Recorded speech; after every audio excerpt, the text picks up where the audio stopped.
this month, we're going to focus on the document Where We Stand, and we'll start by hearing a reflection from our provincial, Anthony Crozo. My brothers, in a recent article in the op-ed page of the New York Times, an Italian Catholic looks back at his own life and his experience of life. And while it is an Italian American who is doing this, I think it could be a Black American, an Irish American, a Polish American, because basically what he is talking about is the experience of growing up and out of a tradition. At the beginning of the article he says, "My older sister had a voice like Judy Garland's." In January of this year, the Provincial Council met in Tampa to discuss the papers that were delivered at the gathering last July of the English-speaking provincials at St. Bonaventure's University. And as we reflected upon those papers and shared our reactions to them, we began to see common elements beginning to emerge. And the more that we reflected on these elements, we realized that we had a very strong desire to share these insights and these reactions with the province at large. The reason that I'm here today is because not long ago, Wally Lascos called and told me that he would like to come down and speak to me so as to get my ideas and my comments on the document that the administration recently put out, Where We Stand.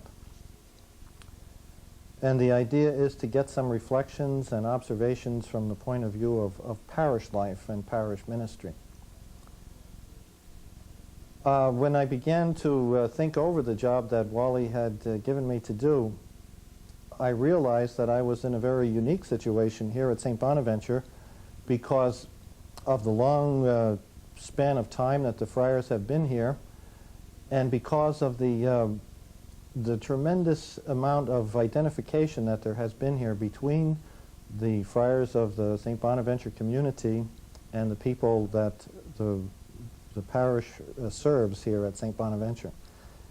It almost seemed to me that it was kind of a microcosm of the thoughts and the situation that we addressed in the policy statement Where We Stand.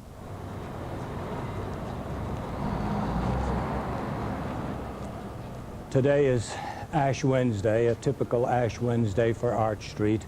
We've had thousands in here, starting at 6 this morning. The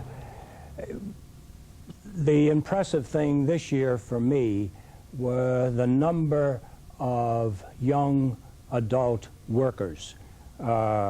They were far more predominant this year than in the last 2 years. And I think it's typical of what we are seeing on a regular basis here at Arch Street. The ministry is basically a house of prayer here in the downtown of Boston, and more and more I think we are beginning to see a lot of young people coming here, some for Eucharist, for reconciliation, for pastoral counseling. Many are coming for our adult ed programs here.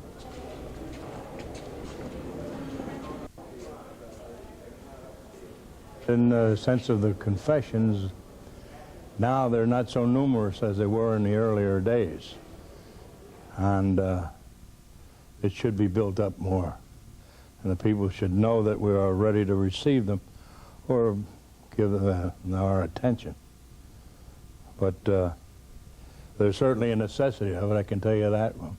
Oh, I'd say it's rewarding in the sense you know for sure that you're doing things, because the people respond with the manner of in which they say they Christian. You can tell that they're really sincere,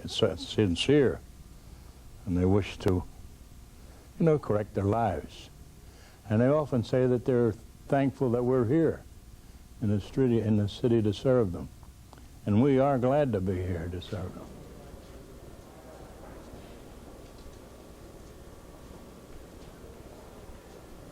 I would like to encourage our young friars to be join us, the ones that are in theology, if they have the opportunity to join us for one of our summer programs, at least for one summer, just to kind of get a feel for ministry here and the potential.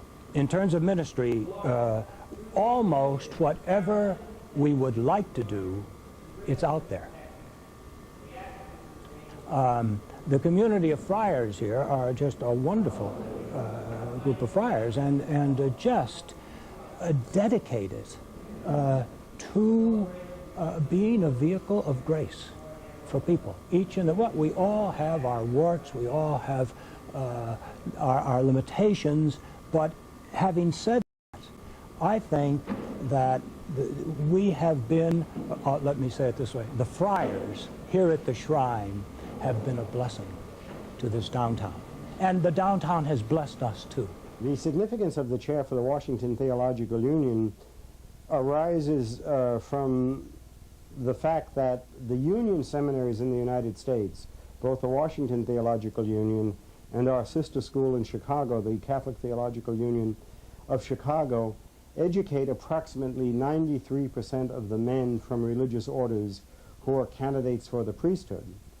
By introducing this chair at this time, we make the great heritage of Franciscanism available to a wide cross-section of Franciscan students and Franciscan sisters, as well as those laity who are interested in the Franciscan tradition.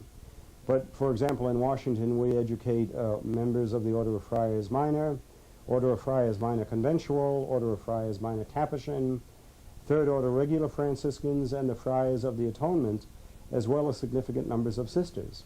This chair responds to that educational pool and says, while you're studying your theology, you are now able to reflect upon your tradition with skilled theologians who will be in dialogue with the rest of the theological community.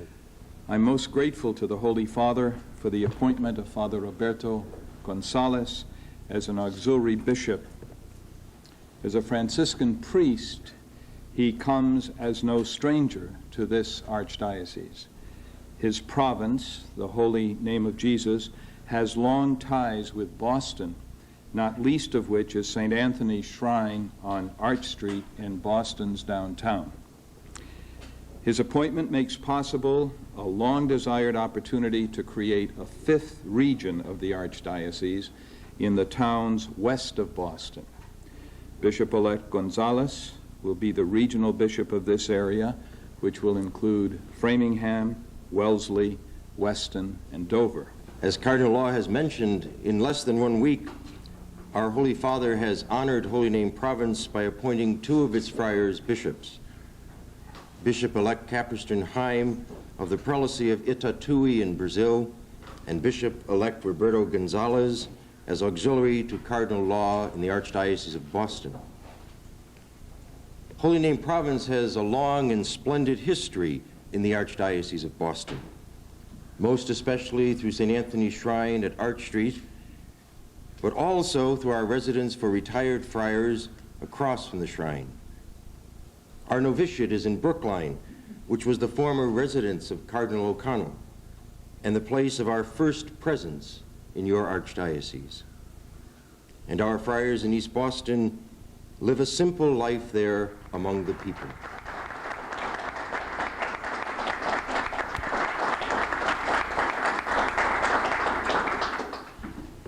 Thank you very much, Your Eminence.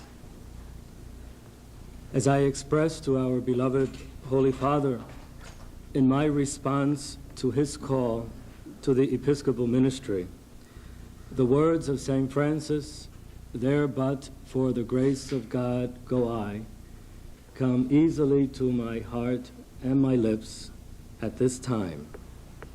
For I am acutely aware of my own sinfulness and limitations. Yet during this singular moment of grace in my life, my heart is also filled with joy. and I am deeply grateful to God.